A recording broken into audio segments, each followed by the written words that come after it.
অন্তর্গত ঘাটাইল উপজেলাধীন মদিনাতুল উলুম নুরানী ওয়া হাফিজিয়া মাদ্রাসার উদ্যোগে আয়োজিত অধ্যকার মাহফিলের মহাসম্মানিত সভাপতি, সামনেভূমিষ্ঠ দিনদার, ইমানদার, পরহেজগার, মুত্তাকিন আল্লাহওয়ালা ভাইরা, পর্দার অন্তরায় লবলা সরলা সম্মানিতা মা এবং বোনেরা, মাহফিল ইন্তেজামিয়া কমিটির পক্ষ থেকে সকলের প্রতি আন্তরিক অভিনন্দন, আন্তরিক মোবারকবাদ। আল্লাহ পাক রব্বুল আলামিনের দরবারে সর্বাগ্রে শুকর যে মহান রব্বুল আলামিন আমাদেরকে অত্যন্ত মায়া এবং দয়া করে দুনিয়ার সমস্ত মায়াজাল বেড়াজাল থেকে মুক্ত করে এই জালিসুর রহমান বেহেশতের বাগান, সুবহানাল্লাহ বলে। ভাই, যে সময় ওয়াজ মাহফিল শেষ হয় সেই সময় আপনারা আমাদের তুলে দিচ্ছেন, আমি অখুশি না, আলহামদুলিল্লাহ বলে। এই জন্য আমি অখুশি না, কিন্তু আপনাদের জবানের আওয়াজ যদি একদম মরা হয়ে যায় তাহলে আমি বক্তাও এখানে মরে যাবো। কথা বলেন ঠিক না ভাই? ঠিক জোরে বলেন ঠিক না ভাই? ঠিক। সবে মাত্র এশারের আজান দিলে এইটা মনে করতে হবে। কারা কারা মনে করতে পারবেন দু হাত উঁচু করে দেখাই, হাতটা একটু লড়া দেন। লিল্লাহে তাকবীর, নারায়ে তাকবীর। যাদের সামনে ফাঁকা জায়গা আছে ভাই একটু চাপ দিয়ে বসলে ভালো হয়, পরিবেশটা কায়েম করেন। আপনারা ঠকবেন না, আমি কথা দিলাম আপনারা ঠকবেন না। বলেন ইনশাআল্লাহ, বলেন ইনশাআল্লাহ। এটা হলো জান্নাতের বাগান, চিল্লায়া বলেন সুবহানাল্লাহ। প্রশ্ন করতে পারেন হুজুর এটা জান্নাতের বাগান হলো কেমনে? জান্নাতের মধ্যে সুন্দর সুন্দর নিয়ামতের ব্যবস্থা করা হবে, সুন্দর বিছানাপত্রের ব্যবস্থা করা হবে। এখানে তো তেমন কোনো নিয়ামত দেখি না। এ ভালো করে বোঝেন। আপনি পোড়াবাড়ি বাস স্ট্যান্ডে যাবেন, দেখবেন গাড়ির হেল্পাররা বলতেছে ঢাকা ঢাকা ঢাকা। বুঝে থাকলে বলেন তো পোড়াবাড়ি বাস স্ট্যান্ড কি ঢাকা? সবাই বলেন ঢাকা। কিন্তু প্যাসেঞ্জার ভালো করেই জানে যে পোড়াবাড়ি বাস স্ট্যান্ড থেকে ঢাকাগামী একটা বাসের মধ্যে ওঠার সঙ্গে সঙ্গে আমাকে সময় মতো আসল ঢাকার মধ্যে পৌঁছায় দেওয়া হবে। কথা বলেন ঠিক কিনা? পোড়াবাড়ি বাস স্ট্যান্ড যেরকম ঢাকা নয়, নকল ঢাকা। নকল ঢাকার থেকে বাসে উঠলে যেরকম আসল ঢাকায় যাওয়া যায়, দুনিয়ার মধ্যে এটা হলো একটা নকল জান্নাত। এই জান্নাতের মধ্যে বসে উলামায়ে কেরামের মুখ থেকে কিছু কথা শুনে আমি আর আপনি যদি আমল করে মৃত্যুবরণ করতে পারি, হতে পারে আল্লাহ তাআলা এই উসিলায় আমাকে আপনাকে জান্নাতের মধ্যে দিয়ে দিবে। চিল্লায় বলেন সুবহানাল্লাহ। এক সময় 2024 5 আগস্টের আগে এই দেশের মধ্যে এক শ্রেণীর নাস্তিক আর বেঈমান ছিল। তারা স্লোগান দিত গ্রামে গ্রামে এত মাহফিল দেওয়ার কিসের দরকার? কথা বলেন ঠিক কিনা? আরে জোরে বলেন ঠিক না বে ঠিক? গ্রামে গ্রামে এত মাহফিল দেওয়ার কিসের দরকার? গ্রামে গ্রামে মাহফিল দেওয়া এটা তো এই সময় চালু হয় নাই। বিশ্বনবী মুহাম্মদুর রাসূলুল্লাহ সাল্লাল্লাহু আলাইহি ওয়াসাল্লামের জামানা থেকে এই নসিহতের দ্বারা অব্যাহত আছে, কিয়ামত পর্যন্ত থাকবে। ওয়াজ মাহফিল আছে তো মানুষের মধ্যে কিছুটা দিন এখনো আছে। ওয়াজ মাহফিল গুলো যদি বন্ধ হয়ে যায় মানুষগুলা কুত্তার চাইতে নিকৃষ্ট হয়ে যাবে। কথা বলেন ঠিক না বে ঠিক? আরো জোরে বলেন ঠিক না বে ঠিক? এই জন্যই তো আল্লাহ তাআলা সীমা লঙ্ঘনকারীকে পছন্দ করেন নাই। এমন ধরাই ধরেছে তার আর বর্তমান কোনো অস্তিত্ব নাই। কথা বলেন ঠিক কিনা? আরে জোরে বলেন ঠিক না বে ঠিক? আতি নেতা, পাতি নেতা, খেতা নেতার জ্বালায় আমরা শহরে ঢুকতে পারি নাই, চাষটালে বসতে পারি নাই। দোকানপাট, স্কুল, কলেজ, ইউনিভার্সিটিতে আমার ছাত্র আর ছাত্রী ভাইরা ঠিক মতো ক্লাস পর্যন্ত করতে পারে নাই। এ মুসলমান, আল্লাহ তাআলা জুলুমকে পছন্দ করেন না, সীমা লঙ্ঘনকারীকে পছন্দ করে না। কথা বলেন ঠিক কিনা? সম্মানিত ভাই, দোস্ত, বুজুর্গ, পোড়াবাড়ি বাস স্ট্যান্ড যেরকম আসল ঢাকা নয়, নকল ঢাকা। নকল ঢাকার থেকে বাসে উঠলে যেরকম আসল ঢাকায় যাওয়া যায়, দুনিয়ার মধ্যে এটা হলো একটা নকল জান্নাত। আল্লাহু আকবার বলে। এই জান্নাতের মধ্যে বসতে পেরে, আসতে পেরে, বসতে পেরে আমরা অত্যন্ত আনন্দিত, অত্যন্ত খুশি। কালিমাতুশ শুকর আদায় করছি। সকলেই জবান খুলে উচ্চ কণ্ঠে আওয়াজ দিয়ে পড়ে নেই আলহামদুলিল্লাহ। আর একটু খুশি খুশি বলেন আলহামদুলিল্লাহ। অথবা তিনার হাবিব সাইয়্যিদুল মুরসালিন খাতামুন নবিয়্যিন, বিশ্ব মানবতার মুক্তির দিশারি আকায়ে নামদার তাজদার মদিনা আহমদ মুস্তাফা মুহাম্মদ আরবি, সকলেই পড়ি সাল্লাল্লাহু আলাইহি ওয়াসাল্লাম। মুহতারাম সম্মানিত উপস্থিতি, আল্লাহ রাসূল সাল্লাল্লাহু আলাইহি ওয়াসাল্লাম হাদিস শরীফের মধ্যে ফরমান, মান সাল্লা আলাইহি ওয়াহিদাতান সাল্লাল্লাহু আলাইহি আশারা, যে ব্যক্তি আমার উপরে একবার দরুদ শরীফ পাঠ করবে আল্লাহ পাক রব্বুল আলামিন তার উপরে 10 বার রহমত পাঠান। চিল্লায়া বলেন সুবহানাল্লাহ।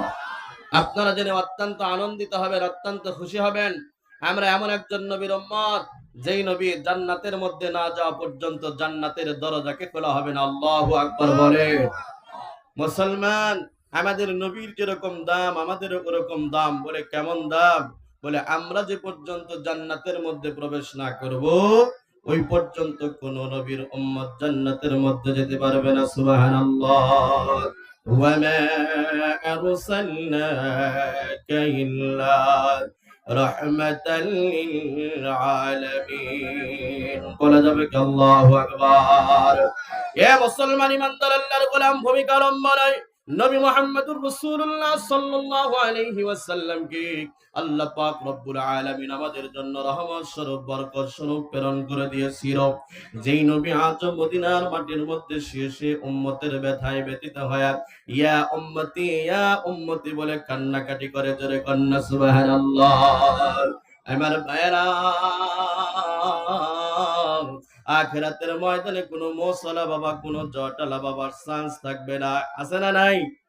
মোসলা জটালা আমার দেশে আছে না নাই? শরীর দেয়া পাটার মতো গন্ধায়, মাথার মধ্যে বড় বড় চুল, বগল তলার চুলগুলো কোমর পর্যন্ত নেমে আসছে। রাস্তাঘাটে গেলে দেখা যাক তারার মধ্যে বাড়ি দেয়া কয় পানির ভিতর জ্বললে বাতি, যেই বাতি আর নেবে না। অমুক বাবার দরবারে গেলে নামাজ রোজা লাগে না। এরকম লোক আছে না নাই? মনের পর্দা বড় পর্দা, বাইরের পর্দা খোলো রে। মনের পর্দা বড় পর্দা, বাইরের পর্দা খোলো রে। ওরা জুতা মারা দরকার, কথা বলেন ঠিক কিনা? বন্ধ করে আমার ভাইয়েরা, আমার কথার মনোযোগ। কোন ব্যক্তির চান্স ওই দিন থাকবে না রে মুসলমান। একজন মাত্র ব্যক্তি সুপারিশ করবে, যিনি হলেন মুহাম্মদুর রাসূলুল্লাহ সাল্লাল্লাহু আলাইহি ওয়াসাল্লাম। অমুসলিম বন্ধুরে, আমরা বর্তমান আমেরিকার যিনি প্রেসিডেন্ট ডোনাল্ড ট্রাম্প, তার আগের president Joe Biden, Barack Hussein Obama, Bill Clinton, Bush, আমাদের দেশের স্বৈরাচার একজন প্রধানমন্ত্রী ছিল যার নাম ছিল শেখ হাসিনা। কথা বলেন ঠিক না ঠিক? আজকের মাহফিলের যিনি প্রধান অতিথি 20,000 টাকা দান করলো, আমার সেই বান্দা, সেই ভাইটাকে, সেই চাচাকে এখান থেকে বিদায় নিয়ে চলে গেছে নাকি? আল্লাহর বান্দার নাম হলো আব্দুল মালেক সাহেব। এ মুসলমান ইমানদার আল্লাহর গোলাম, ভালো করে লক্ষ্য করেন। যেই সমস্ত মনীষীদের নাম আমি আপনাদের সামনে উচ্চারণ করলাম মুসলমান, তার মধ্যে থেকে আজকের মাহফিলের যিনি প্রধান অতিথি সাহেব, ওনার জন্ম বৃত্তান্ত আমরা সকলেই জানি। কথা বলেন ঠিক কি নয়? ওনার কোথায় ঘর, কি তার পরিচয়, কে তার বাবা, কোন জায়গায় ইউনিয়ন, কোন জায়গায় থানা, এটা আমরা সবকিছুই জানি রে মুসলমান। একজন দুনিয়ার সাধারণ কোন মুসলমানের জন্ম বৃত্তান্ত যদি আমাদের জানা প্রয়োজন হয়, এই কথার দ্বারা আমি আপনাদেরকে এই গভীর রজনীতে বুঝাইতে চাই রে মুসলমান, যিনি হলেন আখিরি জামানার পয়গম্বর মুহাম্মদুর রাসূলুল্লাহ সাল্লাল্লাহু আলাইহি ওয়াসাল্লাম, একজন উম্মতে মুহাম্মাদি হিসেবে ওই নবীজির জন্ম বৃত্তান্ত আমাদের জানা দরকার আছে না নাই? কার কার আছে দুই হাত উঁচু করে দেখায়। লিল্লাহি তাকবীর, নারায়ে তাকবীর। আমার ভাইরা, আমার হাত নামান, ধৈর্য ধরেন, শ্রবণ করেন। অল্প কিছুক্ষণের মধ্যেই কুদরতের খেলা আরম্ভ হয়ে যাবে রে মুসলমান। ভালো করে লক্ষ্য করেন, নবী মুহাম্মদুর রাসূলুল্লাহ সাল্লাল্লাহু আলাইহি ওয়াসাল্লামের আম্মা বর্ণনা করে, এই মক্কার মায়েরা বলে না, তোমরা শোনো আমার মুহাম্মাদের মিলাদ, শোনো আমার মুহাম্মাদের জন্ম বৃত্তান্ত শোনো। আমার মুহাম্মদ যেই দিন আমার উদরে আসছে, যেই দিন আমার গর্ভে আসছে, যেই দিন আমার পেটে আসছে, আমি ওই দিনই টের পেয়েছি।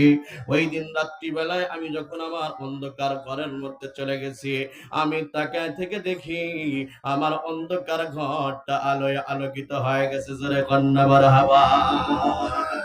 অন্ধকার ঘরটা আলোয় আলোকিত হয়ে গেছে। শুধু তাই নয়, আমি যখন বিছানার মধ্যে চলে গেলাম, গভীর রাত্রি যখন হয়ে গেল রে, চোখের মধ্যে যখন নিদ্রা চলে আসলো, ঘুম চলে আসলো, কে যেন স্বপ্নের মধ্যে ডাক দিয়ে বলে, আমেনা, খবরদার, সাবধান, তোমার পেটের মধ্যে আল্লাহ পাক রব্বুল আলামিন এমন একজন সন্তান দান করেছে, যাকে উসিলা করে আল্লাহ পাক রব্বুল আলামিন এই দুনিয়াকে সৃষ্টি করেছে। বলা যাবে কি সুবহানাল্লাহ? ভাই আর একটু হাসতে বলেন সুবহানাল্লাহ। মা বোনেরা আছে? এর চাইতে বেশি না কম? বেশি হবে। আলহামদুলিল্লাহ বলেন, আলহামদুলিল্লাহ বলেন। পর্দার মা বোনেরা গভীর মনোযোগ দিবেন। এ মুসলমান ইমানদার আল্লাহর গোলাম, আল্লাহর বান্দিকে স্বপ্নের মধ্যে ডাক দিয়ে বলা হলো, আমেনা, খবরদার, সাবধান, এই বাচ্চার খবর পৃথিবীর অন্য কোনো মানুষকে বইল না। আমেনা ডাক দিয়ে বলে, আমি বলবো না, কিন্তু 3 মাস যখন হয়ে যাবে আমার পেটটা উঁচু হয়ে যাবে। কথা বলেন ঠিক কি না? মেয়েদের পেটের মধ্যে যখন বাচ্চা আসে মুসলমান, পেটটা 40 দিন পর পর আকৃতি প্রকৃতি ভিন্ন ভিন্ন রূপ ধারণ করে। আল্লাহর বান্দিকে ডাক দিয়ে বলা হলো, আমেনা 10 মাস কেন? 10 মাস 10 দিন হয়ে যাবে, তোমার পেটকে উঁচু হতে দেওয়া হবে না। আমেনা মক্কার মা বোনদেরকে ডাক দিয়ে বলে, মক্কার মায়েরা বোনেরা শোন, তোদের পেটের মধ্যে বাচ্চা আসলে রুই মাছ ভালো লাগে না, কই মাছ ভালো লাগে না, ইলিশ মাছ ভালো লাগে না, মারে ডাক দিয়ে বলে বেগুন ভর্তা বানায় দাও, আলু ভর্তা বানায় দাও। বলে কি বলে না? মারে ডাক দিয়ে বলে বেগুন ভর্তা বানায় দাও, আলু ভর্তা বানায় দাও। আল্লাহর বান্দি বলেন, আমার সন্তান পেটের মধ্যে আসার পরে আমার কোনো খাদ্যে রুচি পাই নাই, কোনো খাদ্যে গন্ধ বের হয় নাই। আল্লাহর বান্দি বলেন, ও দুনিয়ার মা বোনেরা তোমরা ভালো করে লক্ষ্য করো। আল্লাহর বান্দি ডাক দিয়ে বলে, ও মক্কার মায়েরা বোনেরা শোন, তোদের বাচ্চাগুলো দুনিয়ার মধ্যে ভূমিষ্ঠ হলে তোদের বাচ্চার নাম রাখা হয়, কিন্তু আমার বাচ্চা পেটের মধ্যে আসার সঙ্গে সঙ্গে আমাকে বলে দেওয়া হয়েছিল, আমেনা তোমার পেটের মধ্যে যে বাচ্চাটা, এই বাচ্চাটার আকাশের মধ্যে তার নাম হলো আহমদ। জোরে বলেন সুবহানাল্লাহ। আর জমিনের মধ্যে আসার সঙ্গে সঙ্গে তার নাম হবে মুহাম্মদ। জোরে বলেন মারহাবা। ওয়া মা আরসালনাকা ইল্লা রাহমাতাল লিল আলামিন। আল্লাহু আকবার বলেন ভাই। হে মুসলমান,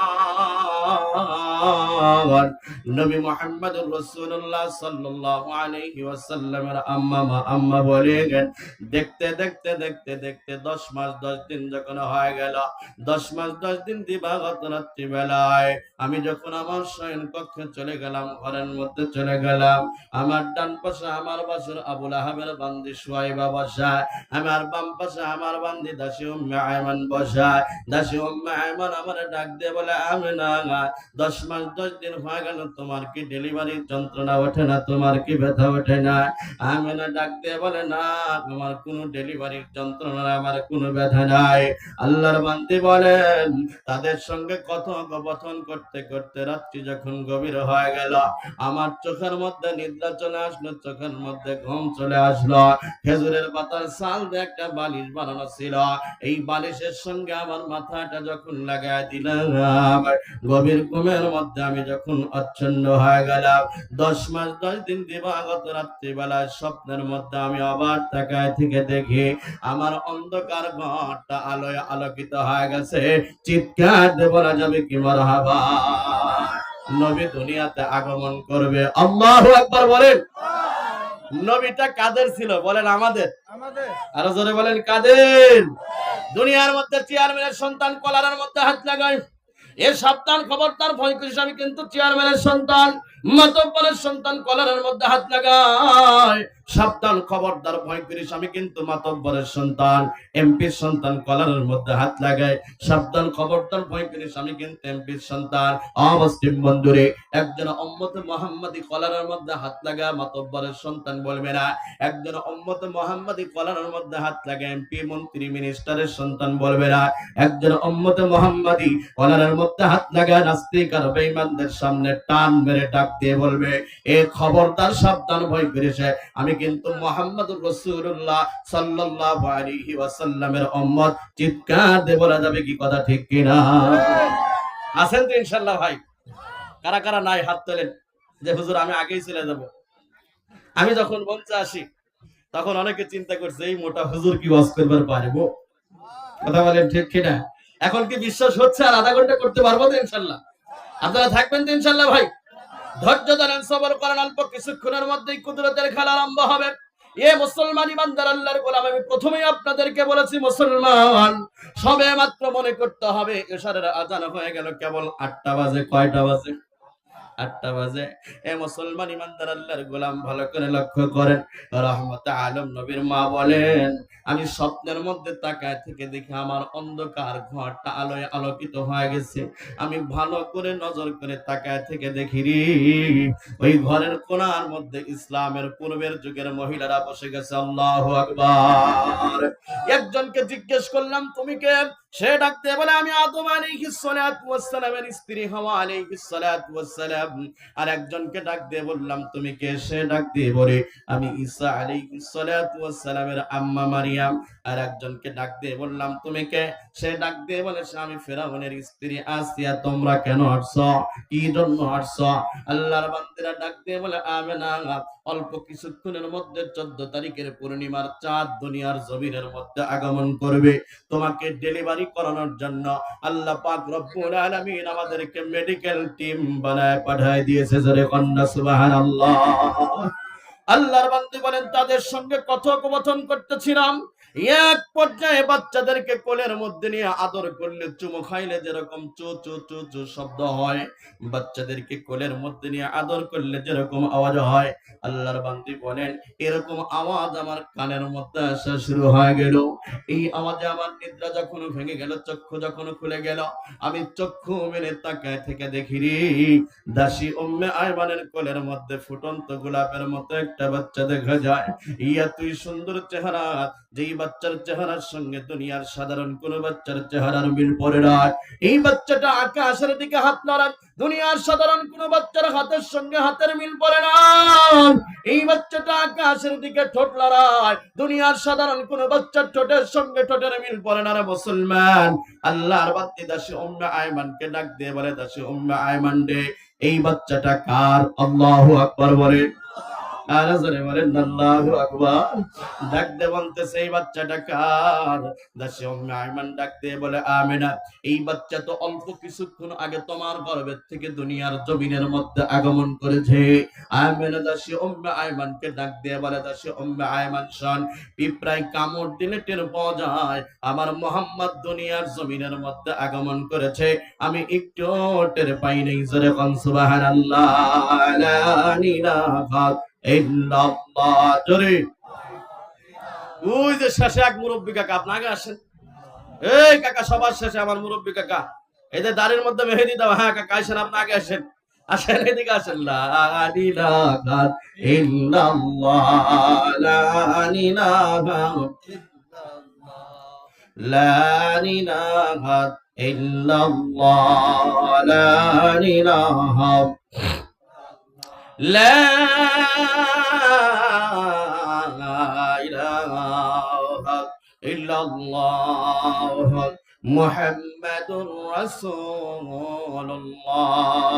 সকলেই বলুন সাল্লাল্লাহু আলাইহি ওয়াসাল্লাম। হে মুসলমান,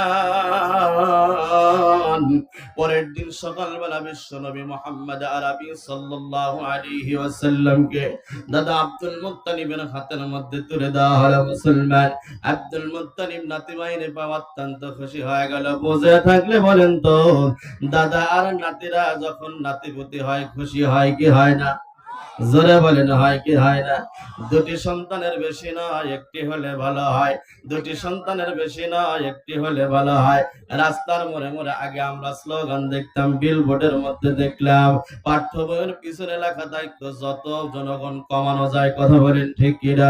বিয়ের পরে 5 বছর 10 বছর হয়ে গেছে, বাচ্চা কাচ্চা নাই না, ঠেকাইতে ঠেকাইতে পেটের মধ্যে চর্বি জমে গেছে।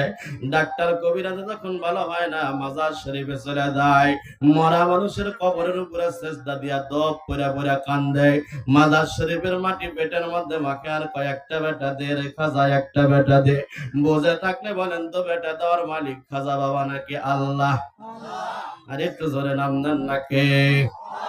মাহতারাম সম্মানিত উপস্থিতি মুসলমান, এ মুসলমান ইমানদার আল্লাহর গোলাম, আপনার বিবাহের পর আপনার স্ত্রীর গর্ভের থেকে সন্তান হওয়ার পর আপনার আব্বা আম্মার চাইতে খুশি আর পৃথিবীর কেউ হয় না। কথা বলেন ঠিক কিনা? আব্দুল মুত্তালিবের হাতের মধ্যে বিশ্ব নবীরে উঠায় দেওয়া হলো। মুসলমান, বিশ্ব নবীরে উঠায় দেওয়ার পর আব্দুল মুত্তালিব অত্যন্ত খুশি হয়ে গেলেন। আব্দুল মুত্তালিব মক্কার মধ্যে একটা পাহাড় আছে যার নাম হলো জাবাল আবু কুবাইস নামক পাহাড়। এই পাহাড়টার এমন একটা মর্যাদা মুসলমান, কোন হাজী সাহেব যদি এই পাহাড়ের মধ্যে উঠে শরীরের মধ্যে রৌদ্রের তাপ লাগায়, তার জিন্দেগিতেও কোনদিন জন্ডিসের ব্যারাম হবে না। আল্লাহু আকবার বলেন। তার জিন্দেগিতেও কোনদিন জন্ডিসের ব্যারাম হবে না। আব্দুল মুত্তালিব বলেন, মুহাম্মদ আরবীর নিয়ে আমি পাহাড়ের সর্বোচ্চ চূড়ার মধ্যে উঠলাম। ওঠার পরে আমার দাদু ভাইয়ের শরীরের মধ্যে রক্তের তাপ লাগানোর জন্য আমার দাদু ভাইকে যেই জায়গার মধ্যে আমি তুলে ধরি, যেই জায়গার মধ্যে মেলে ধরি, আমি তাকায় থেকে দেখি আকাশের এক খণ্ড মেঘ এসে তারে ছায়া দেয়। জোরে বলেন সুবহানাল্লাহ। ইমামুল আউয়ালিন আল আখিরিন বাহর সাদকা রাহমাতাল লিল আলামিন সাইয়্যিদুল লাইলা খাতমুল মুরসালিন আখির আহমদ বুদ ফকরুল আউয়ালিন শুধু জুদাস্তা রাহমাতাল লিল আলামিন মসজিদ আশুদ হামারা ইয়া জমিন। মারহাবা বলেন। তবারক দিয়ে দেন। তবারক আছে নাকি? হ্যাঁ, এই জন্যই বললাম আশেপাশে অনেক যুবক সালবাল ঘোরাফেরা করতেছে, ওরা তবারক দেওয়ার কথা শুনলে প্যান্ডেল এসে ভরে যাবে। কথা বলেন ঠিক কিনা? আমরা যারা ওয়াজ করতেছি আর ওয়াজ শুনতেছি, আমরা আজকে তবারক খাবো। কথা বলেন ঠিক না ঠিক? ওয়াজ না শুনে যারা তবারক খাবে তাদের জন্য তবারক খাওয়া হারাম করে দিলাম, হারাম ঘোষণা করলাম। এরপরেও যদি খায়, আগামীকাল সকালবেলা আর পাতলা পায়খানা হবে। বাড়িতে বুনা বুনা গোস্ত দিয়ে আমরা তবারক খাই, তবারক স্বাদ লাগে না। কিন্তু মাহফিলের তবারক হলুদ আর গুঁড়া মরিচ দিয়ে কোনো মতো যদি লবণ দিয়ে রান্না করে, বাড়ির ডাট চাইতে বেশি স্বাদ লাগে। কথা বলেন ঠিক কিনা? কেউ সেবা মনে করে খায়, কেউ বা বরকত মনে করে খায়। মাঝে মাঝে আমরা যখন ওয়াজ শেষ করে মোনাজাত দিয়ে ঘরে বিদায় দেওয়ার জন্য বসি, হুম্মত করে ওঠে, জিজ্ঞেস করি ভাই কি হইলো? কয় হুজুর কিছুই হয় নাই, তবারক নেওয়ার জন্য জাংলার বাঁশ নিয়ে মারামারি লাগছে। আপনারা কি মারামারি করবেন? না না না, আপনাদের দেখে অত্যন্ত ভদ্র মনে হয় রে মুসলমান। রাত্রি প্রায় ঘড়ির কাঁটা 12টার দিকে চলে গেছে। মুসলমান ইমানদার আল্লাহর গোলাম, এখনো আপনারা বসে আছেন। আমি আপনাদেরকে বলেছি ধৈর্য ধরেন, সবর করেন, অল্প কিছুক্ষণের মধ্যেই কুদরতের খেলা আরম্ভ হবে। তার মানে হলো মাহফিলের চিত্র মোটামুটি পরিবর্তন হয়ে গেছে। কথা বলেন ঠিক কিনা?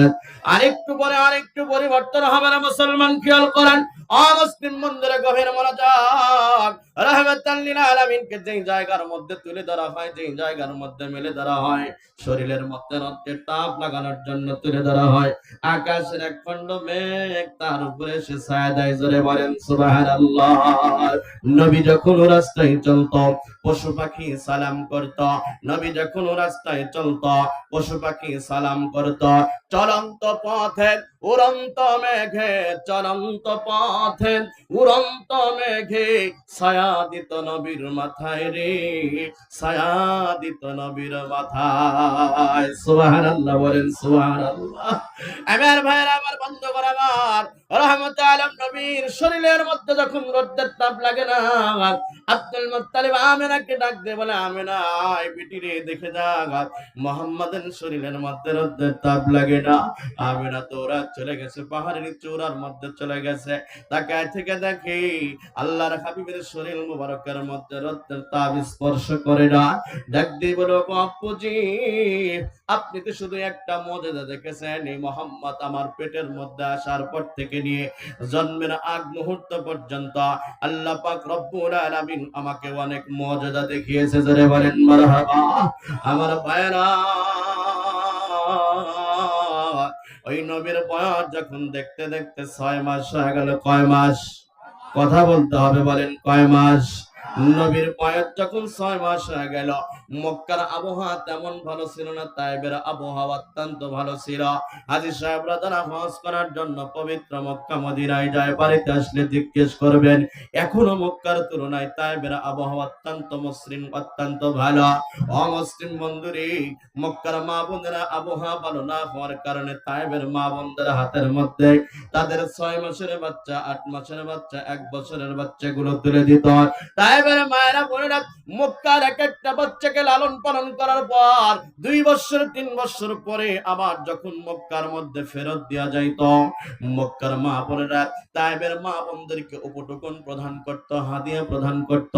এর যুবক ভাই ভালো করে লক্ষ্য করো, হালিমাতুস সাদিয়া রাদিয়াল্লাহু তাআলা আনহা নাম শুনেছেন নিশ্চয়। এই হালিমাতুস সাদিয়া আল্লাহর হাবিব মুহাম্মদুর রাসূলুল্লাহ সাল্লাল্লাহু আলাইহি ওয়াসাল্লামের দুধ মা ছিলেন। নবীজির বয়স 6 মাস। হালিমাতুস সাদিয়া মক্কার মা বোনদেরকে ডাক দিয়ে বলে, মক্কার মায়েরা বোনেরা শোন, তোরা মক্কার মধ্যে বাচ্চা নেওয়ার জন্য যাও। আমার মনের মধ্যে বড় শখ, মনের মধ্যে বড় ইচ্ছা, মক্কার একটা বাচ্চাকে আমার বুকের দুধ পান করাইতে চাই, আমারে তোমরা একটু নিবানি।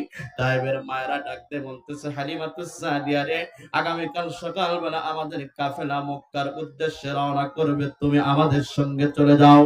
এ মুসলমান ইমানদার আল্লাহর গোলাম, আল্লাহর বান্দি, ওই দিন দিবাগত রাত্রি বেলায় গভীর রাত্রির মধ্যে পানের স্বামীর গলার মধ্যে জড়ায় ধরে ডাকতে বলে, প্রাণের স্বামী আমার মনের মধ্যে বড় শখ, মনের মধ্যে বড় ইচ্ছা, মক্কার একটা বাচ্চাকে আমার বুকের দুধ পান করাইতে চাই, আপনারা অনুমতির দরকার, অনুমতি চাই।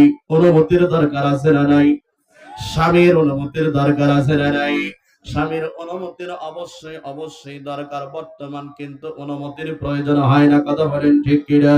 এখানে 60 বছর 70 বছরের যারা বুড়া বাবা আছেন, তাদেরকে জিজ্ঞেস করে দেখবেন, আমাদের দাদিরা, আমাদের চাচিরা, আমাদের নানিরা গোসলের সময় আগে তাদেরকে পানি উঠায় দিত। কথা ঠিক বললাম না ভুল বললাম? এখন আমাকে পানি তুলে দেওয়া লাগে। কথা বলেন ঠিক না ঠিক?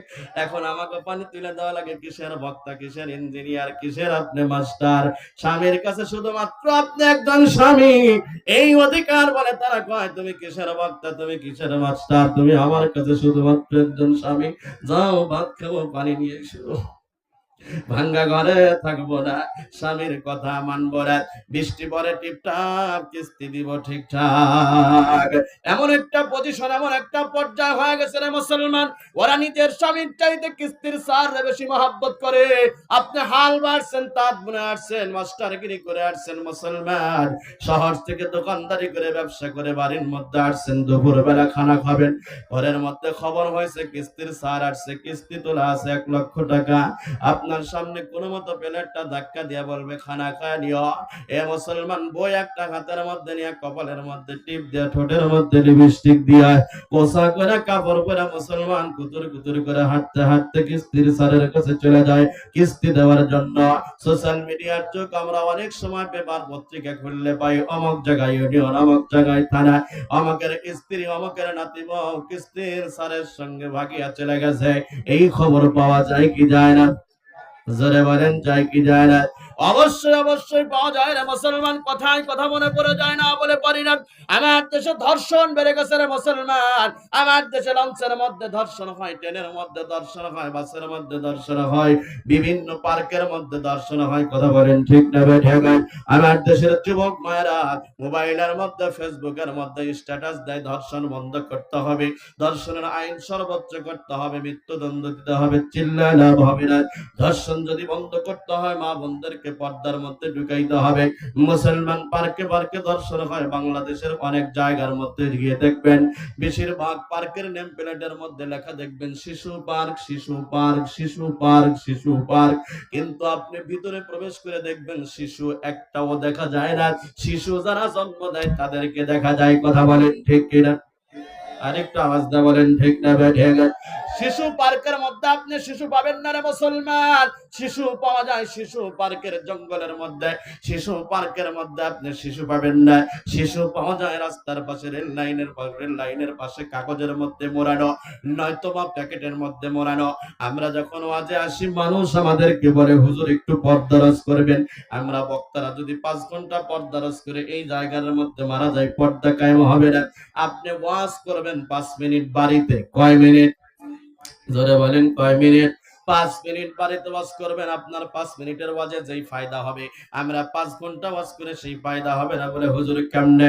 এক্সাম্পল, উদাহরণস্বরূপ আমি আপনাদেরকে বলতে চাই, আপনাদের ঘাটাল থানার ওসি সাহেব যদি তার পুলিশ বাহিনীদেরকে ডাক দিয়ে বলে, এ খবরদার, সাবধান, আজকের থেকে 5 ওয়াক্ত নামাজ পড়তে হবে, নামাজ যদি না পড়ো তোমাদের চাকরি খাইতে যা করা লাগে আমি করব। বুঝে থাকলে বলেন তো, 5 মিনিটের ওয়াজে সবাই সোজা হবে কি হবে না? জোরে বলেন, হবে কি হবে না?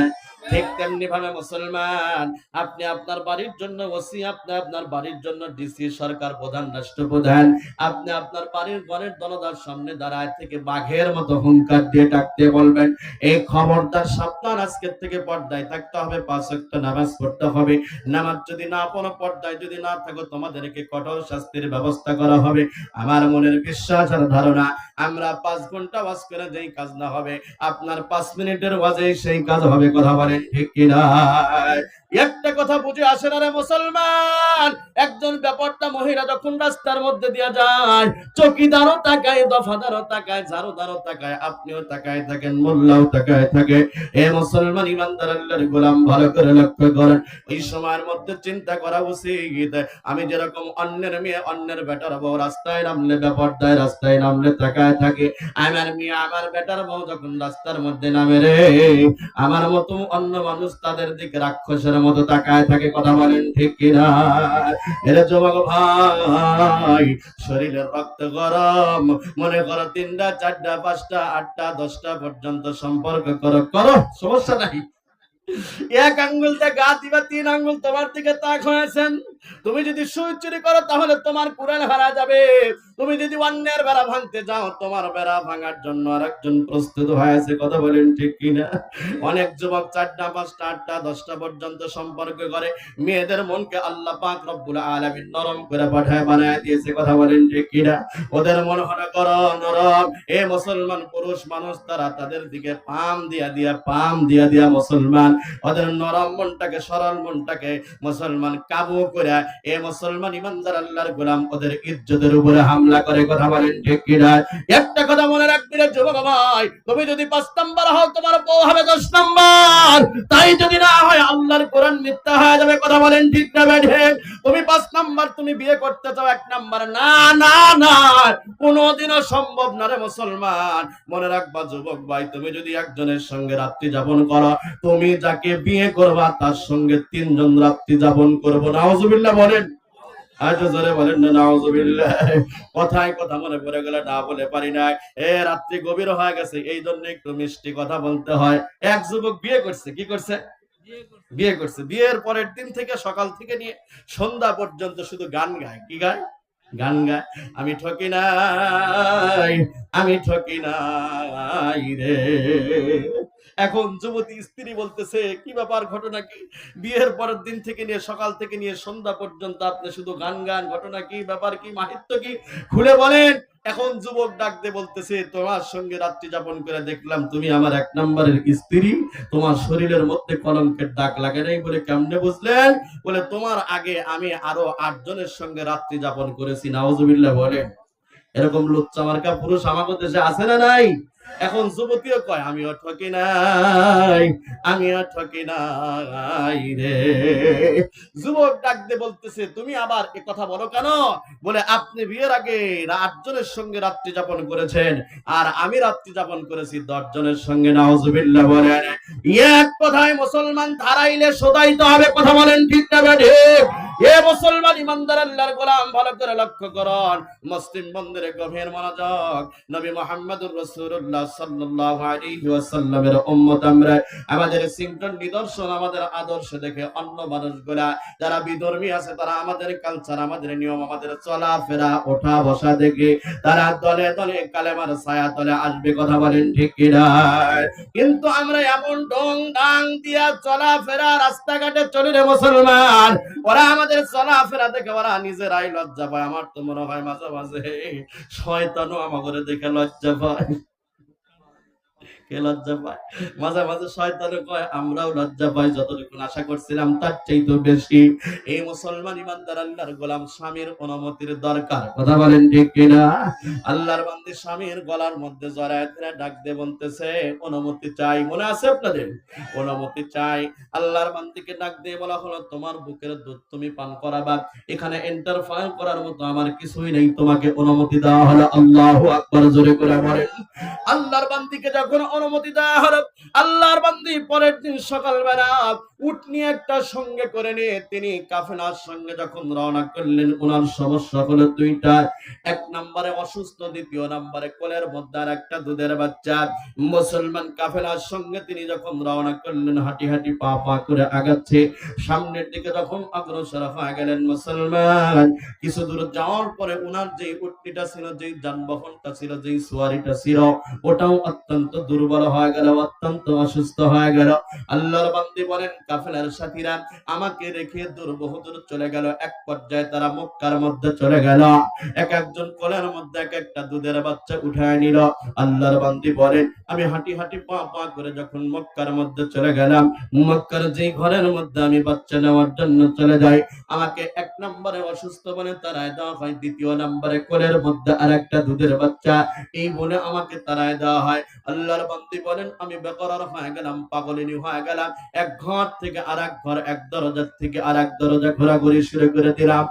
এক পর্যায়ে ঘুরতে ঘুরতে মক্কার ভাঙ্গা একটা ঘরের দিকে লক্ষ্য করে তাকায় থেকে দেখি ফুটন্ত গোলাপের মতো একটা বাচ্চা দেখা যায়। মারহাবা বলে। ফুটন্ত গোলাপের মতো একটা বাচ্চা দেখা যায়। এতই সুন্দর চেহারার মুসলমান। আল্লাহর বান্দী বলেন, যতই আগা যাই ততই মুগ্ধ হয়ে যাই, যতই আগা যাই ততই মুগ্ধ হয়ে যাই। আল্লাহর বান্দী বলেন, আমি যখন বাচ্চাটার কাছে চলে গেলাম, একদম নিকটে চলে গেলাম, আমি তাকে থেকে দেখি এই বাচ্চাটাকে যে আঙ্গিনার মধ্যে শোয়ানো হয়েছে, ওই আঙ্গিনাটা আলোয় আলোকিত হয়ে গেছে। যেরকম সুবহানাল্লাহ। ও মুসলমান ইমানদার আল্লাহর গোলাম, ওনার চেহারা সম্পর্কে আম্মা জান হযরত আয়েশা সিদ্দিকা রাদিয়াল্লাহু তাআলা আনহা বলেন, আকাশের মধ্যে একটা সূর্য আছে, বলেন তো আছে না নাই? আল্লাহর বান্দী বলেন, আমার ঘরের মধ্যে একটা সূর্য আছে। আয়েশাকে প্রশ্ন করা হলো, আয়েশা, আকাশের সূর্য সকালবেলা উদিত হয়, তোমার সূর্য কোন সময়ের মধ্যে উদিত হয়? আয়েশা সিদ্দিকা রাদিয়াল্লাহু তাআলা আনহা মুস্কি হেসে দিয়ে ডাক দিয়ে বলে, আমার সূর্য ইশারের নামাজের পরে আমার ঘরের মধ্যে উদিত হয়। জোরে কোন সুবহানাল্লাহ। আল্লাহর বান্দে হালিমাতুস সাদিয়া ওই ঘরটার মধ্যে আগা গেলেন না মুসলমান। ঘরের মধ্যে থেকে একজন জীর্ণ শীর্ণ মহিলা বের হয়ে আসলো। অমুসলিম বন্ধুরা একটু খেয়াল করে দেখেন তো, আমরা এক মুসলমান আর এক মুসলমানের সঙ্গে যখন সর্বপ্রথম সাক্ষাৎ হয়, প্রথমে আমরা মুসাফা করি, কথা বলেন ঠিক কি না? মুআনাকা করি, অর্থাৎ কোলাকুলি করি, মুসলমান নামটা চেনা জানা হয়, পরিচয় পর্ব শেষ হয়ে যায়। আমার ভাইরা, হালিমাতুস সাদিয়া ঘরের মধ্যে প্রবেশ করার পরে এরকম তাদের সঙ্গে যখন পরিচয় পর্বটা শেষ হয়ে গেল, এক পর্যায়ে হালিমাতুস সাদিয়া আমেনাকে ডাক দিয়ে বলে, আমেনা রে, মক্কার মধ্যে আসছিলাম মনের মধ্যে বড় শখ নিয়া, মনের মধ্যে বড় ইচ্ছা নিয়া মক্কার একটা বাচ্চাকে বুকের দুধ পান করাবো, কিন্তু আমার কপাল বড়ই খারাপ, আমার কোলের মধ্যে একটা দুধের বাচ্চা এবং আমি অসুস্থ, আমার সমস্যা হলো দুইটা, এই জন্য আমার কেউ বাচ্চা দেয় না, মনটা বড় মলিন দেব। এবার আমেনা ডাক দিয়ে বলতেছে, হালিমাতুস সাদিয়া রে শোন, তুই অসুস্থ হওয়ার কারণে তোরে কেউ বাচ্চা দেয় না, আর আমার বাচ্চার আব্বা দুনিয়ার জমিনের মধ্যে জীবিত নাই, এই জন্য আমার বাচ্চাটারে নেয় না। 2 বছর 3 বছর পরে আমি উপটকন দিতে পারবো না, হাদিয়া প্রদান করতে পারবো না, এই জন্য বাচ্চাটারে কেউ নেয় না। হালিমাতুস সাদিয়া একটা চান্স পায় গেলে ডাক দিয়ে বলতেছে, আমেনা, তোর বাচ্চার আব্বা দুনিয়ার জমিনের মধ্যে জীবিত নাই, এই জন্য তোর বাচ্চাটারে কেউ নেয় না। আমি অসুস্থ হওয়ার কারণে আমার কেউ বাচ্চা দেয় না, তোর বাচ্চাটারে যদি আমারে দাও, তোমার বাচ্চাটারে আমি বিনা উপটুকুনে, বিনা অর্থে, বিনা হাদিয়ায় তোমার বাচ্চাটারে আমি দুধ পান করাইতে চাই। জোরে বলেন মারহাবা।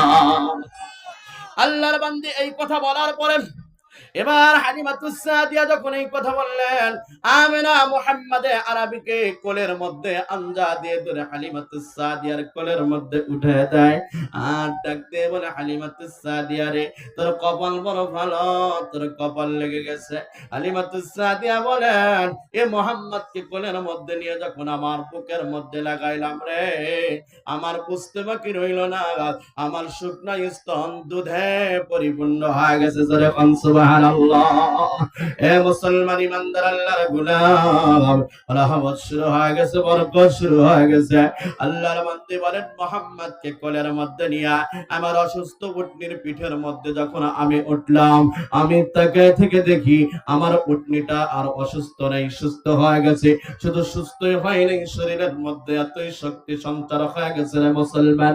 আল্লাহর বান্দী বলেন, কাফেলার সাথীরা আমাকে রেখে দূর বহুদূর চলে গেছে, আমার এই উটনিটা দৌড়ে তাদের আগে যখন চলে গেল, এক পর্যায়ে তায়েবের মায়েরা বোনেরা ডাকতে বলতেছে, ও হালিমাতুস সাদিয়া, ব্যাপার কি? আসার সময় পিছে পড়লো, এখন দেখতেছি আগে, ঘটনা তো বুঝে আসে না। এই যুবক বাইরে দিকে আসো, এদিকে ঢোকো, জিকির করেন লা ইলাহা ইল্লাল্লাহ, লা ইলাহা। ভাই যারা আসবেন তাড়াতাড়ি আসেন, কিছুক্ষণ পরে আমরা ওই জায়গায় দুইজন লোক দাঁড় করে দিব। কথা বলেন ঠিক কিনা? এ ভাই ঠিক আছে না চশমাওয়ালা ভাই? কিছুক্ষণ পরে আমরা ওই জায়গায় দুইজন লোক ঢুকাই দেবো। আমাদের কাঙ্ক্ষিত মানুষ আসলে আর আমরা ভিতরে লোকজন ঢুকাবো না। কথা বলেন ঠিক না ঠিক? লা ইলাহা ইল্লাল্লাহ, লা ইলাহা ইল্লাল্লাহ, ইল্লাল্লাহ, ইল্লাল্লাহ, লা ইলাহা ইল্লাল্লাহ, লা ইলাহা ইল্লাল্লাহ, মুহাম্মাদুর রাসূলুল্লাহ। সকলেই বলুন সাল্লাল্লাহু আলাইহি ওয়াসাল্লাম। তাইবের মায়েরা বোনেরা লাগতে বলতেছে, ব্যাপার কি আসার সময় পিছে পড়লা? এখন দেখতেছি আগে ব্যাপার তো বুঝে আসে না। তুমি কি মক্কার মধ্যে থেকে নতুন কোন গাদা ক্রয় করেছো, না নতুন কোন উট ক্রয় করেছো, নাকি কিনেছো নাকি? আল্লাহর বান্দী বলেন, না না না, মক্কার মধ্যে থেকে আমি নতুন কোন উট ক্রয় করি নাই। তাহলে কেমনে কি আসার সময় পিছে পড়লা? এখন দেখতেছি আগে হালিমাতুস সাদিয়া মুহাম্মদ আরবিকে কোলের মধ্যে নিয়ে মুসলমান বুকের মধ্যে জড়ায় ধরে মুস্কি হাসি দিয়ে আকাশের দিকে তাকায় থেকে ডাক দিয়ে বলে, ও তাইবের মায়েরা বোনেরা, তোমরা সরা, তোমরা যে সমস্ত বাচ্চাদেরকে কোলের মধ্যে তুলে নিয়ে যাও, ওই সমস্ত বাচ্চাদেরকে 2 বছর 3 বছর দুধ পান করানোর পরে তোমাদেরকে উপটকন প্রদান করা হবে, তোমাদেরকে হাদিয়া প্রদান করা হবে। কিন্তু আমি এমন একটা বাচ্চাকে কোলের মধ্যে তুলে নিয়েছি, যেই বাচ্চাকে কোলে নেওয়ার সঙ্গে সঙ্গে আসমানের মালিক আল্লাহ আমার নগদ পুরস্কার দেওয়া শুরু করে দিয়েছে। যারা কন্যা সুবহানাল্লাহ। ওই নবীটা আমাদের ছিল। কথা বলেন ঠিক কিনা?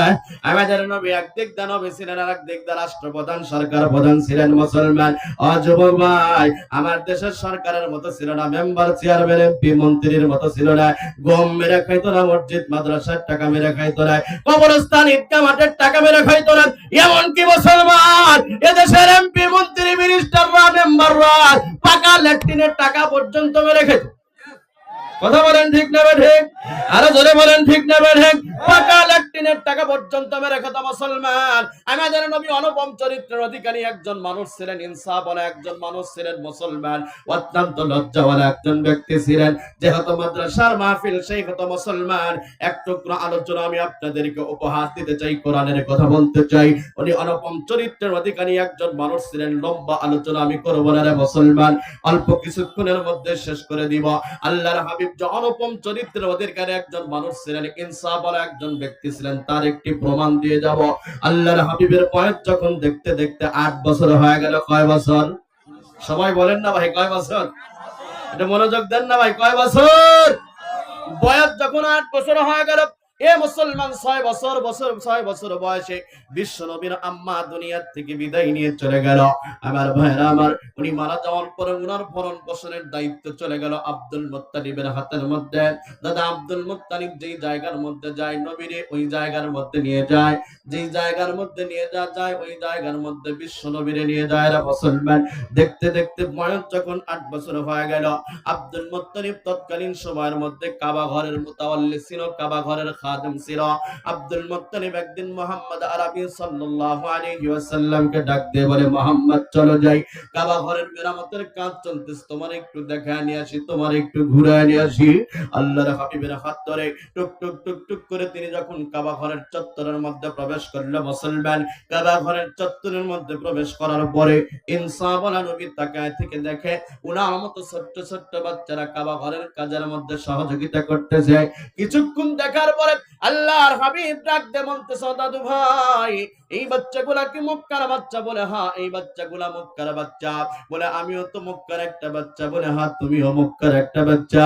বলে এই বাচ্চাগুলা যদি কাবা ঘরের কাজের মধ্যে সহযোগিতা করতে পারে, আমি কেন পারবো না? আল্লাহু আকবার বলে ডাক দিয়ে বলতেছে, আমাকে অনুমতি দেওয়া হোক। আল্লাহর হাবিবকে যখন অনুমতি দেওয়া হলো, মুসলমান অনুমতি পাওয়ার পরে বিশ্ব নবী রাহমাতাল লিল আলামিন জমিন থেকে পাথর উঠায়া মাথার মধ্যে নিয়ে এই মুসলমান মক্কার ছোট্ট ছোট্ট বাচ্চা বাচ্চারা যে আঙ্গিনার মধ্যে দিয়া যায়, হাবিব আমার ওই আঙ্গিনার মধ্যে দিয়া যায়। কিন্তু কি নিদারুণ দৃশ্য, নবী যে আঙ্গিনার মধ্যে দিয়া যায়, দেখা যায় আল্লাহর হাবিবের মাথার উপরে এক খণ্ড মেঘ ছায়া দেয়। জোরে বলেন সুবহানাল্লাহ। মক্কার ছোট্ট ছোট্ট বাচ্চারা পাথর নিতে নিতে মুসলমান, এক পর্যায়ে তারা যখন ক্লান্ত শ্রান্ত হয়ে গেল, মাথা যখন ব্যথা হয়ে গেল, সবাই পরনের কাপড় খুলে ফেললেন, পরনের কাপড় খুলে মাথার মধ্যে বিড়া বাঁধলেন। একজন মাত্র ব্যক্তি মুহাম্মদ আরবি সাল্লাল্লাহু আলাইহি ওয়াসাল্লাম, অত্যন্ত লজ্জাওয়ালা, অত্যন্ত শরমওয়ালা, উনি পরনের কাপড় খুলে না।